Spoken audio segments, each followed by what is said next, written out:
Over the last quarter century, Space Shuttle Discovery, possibly the most historic vehicle in NASA's shuttle fleet, has been the most flown spacecraft in human history.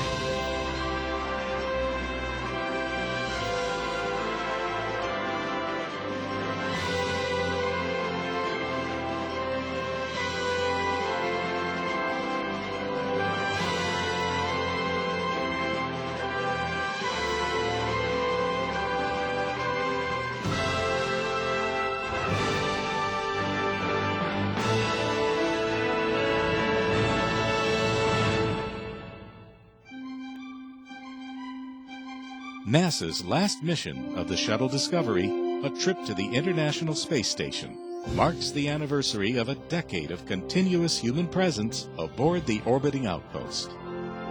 This historic flight will include the delivery of the last room to be attached to the U.S. segment of the complex, as well as the first humanoid robot in space.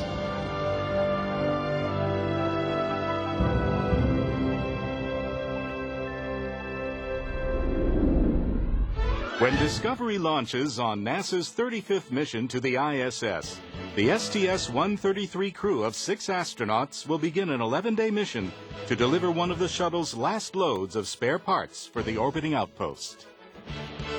This flight will deliver the Express Logistics Carrier 4, the Leonardo Permanent Multi-Purpose Module full of supplies for the ISS, and also Robonaut 2, a novel component that will reside in the Destiny Laboratory. During 2 scheduled spacewalks, the shuttle crew will work through a variety of tasks, including some resulting from the replacement of a failed pump on the ISS.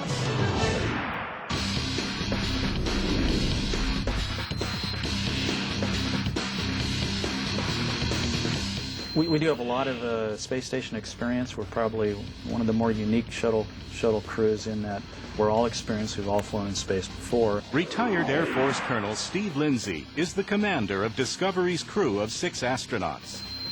A veteran of 4 space flights, he last commanded STS-121, also flown aboard Discovery. The pilot of Discovery is Air Force Colonel Eric Bowe. He will be at the controls as Discovery undocks from the station for its farewell lap around the complex. He first flew on orbit as the pilot of STS-126 in 2008. Air Force Colonel Alvin Drew is Mission Specialist 1. He first rode uphill on STS-118 in 2007. He will perform 2 spacewalks during STS-133. Navy Captain Steve Bowen, Mission Specialist 2, is making his 3rd voyage to the ISS. He last flew on STS-132, the most recent shuttle mission, making him the first astronaut to fly on back-to-back missions. Bowen is replacing astronaut Tim Kopra, who was injured in a recent bicycle accident.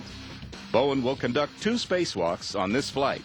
It had to be somebody who was an experienced spacewalker, or there's no way this would work. And Steve had a lot of experience, so we could put him in with minimal training, and somebody who can come up to speed after just 1 or 2 water runs and be able to go execute an EVA. Dr. Mike Barrett, Mission Specialist 3, is a NASA flight surgeon who became an astronaut. This is his 2nd voyage to the ISS, after flying aboard the station for over 6 months during Expeditions 19 and 20. Mission Specialist 4 is Nicole Stott, launching for the 2nd time on Discovery. He served as an ISS flight engineer for 3 months during Expeditions 20 and 21.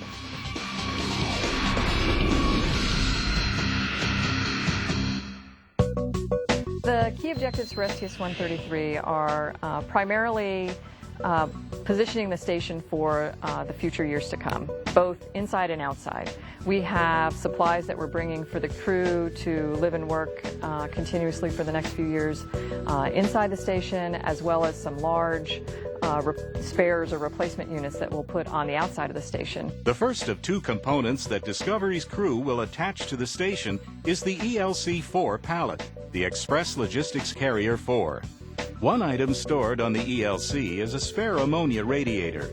The radiator helps reject heat from all the electrical boxes on the outside of the ISS.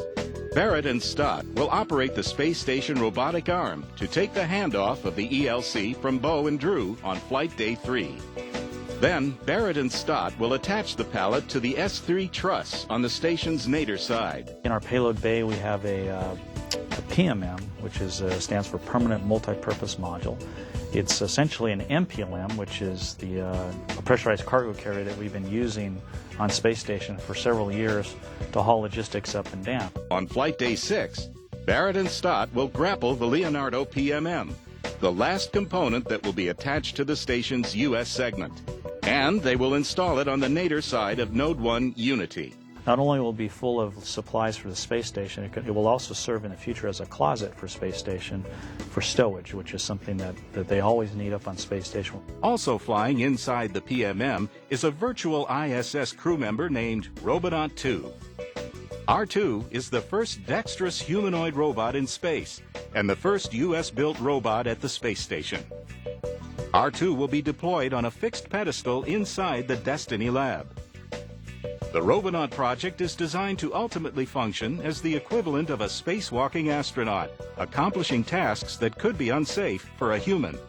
Robonaut is very impressive to me. As a medical doctor, I was able to look at it, shake hands with it. One of the first things I noted was that the control actuators in the fingers are very, very alike to the tendons in a human hand. And they can vary the sensitivity in the grip on this, just like a human would do when it's doing different tasks. We're looking for those areas where we can kind of build on the strengths of the machine and also the strengths of the humans and look for that synergy where we can get the most out of to achieve the mission.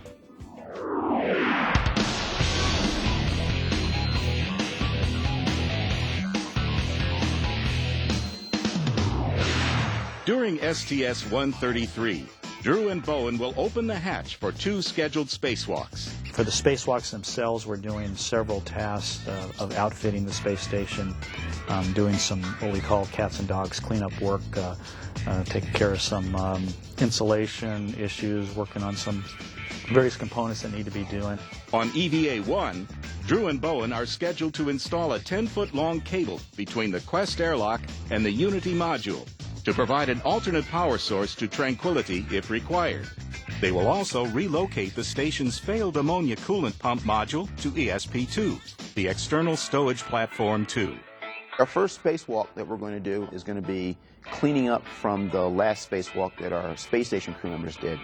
Several months ago, we had an ammonia pump for our cooling system fail on board the space station, and we need to go and replace it. So we will start right off with going out to pick up that failed pump and putting it back in the storage location for the replacement pump. On EVA-2, after the Leonardo PMM has been installed to station, Drew and Bowen are scheduled to perform tasks carried over from STS-131.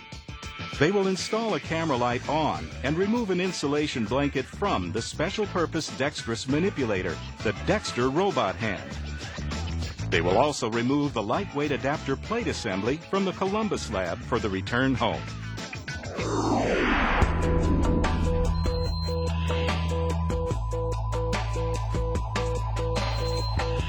Well, the thousands of people that are involved in space runs, to me, it's one of the coolest parts about being an astronaut, is to realize you're just one piece of the numerous people that make up the mission, and each one of those people, it makes a tremendous difference in the space program. When I think about Discovery, I think about my time at KSC, and it was the first vehicle I got to work on there. It means so much because I think it's more than just a job to people in the space program. What I've seen on the shuttle and the station programs is the people working it.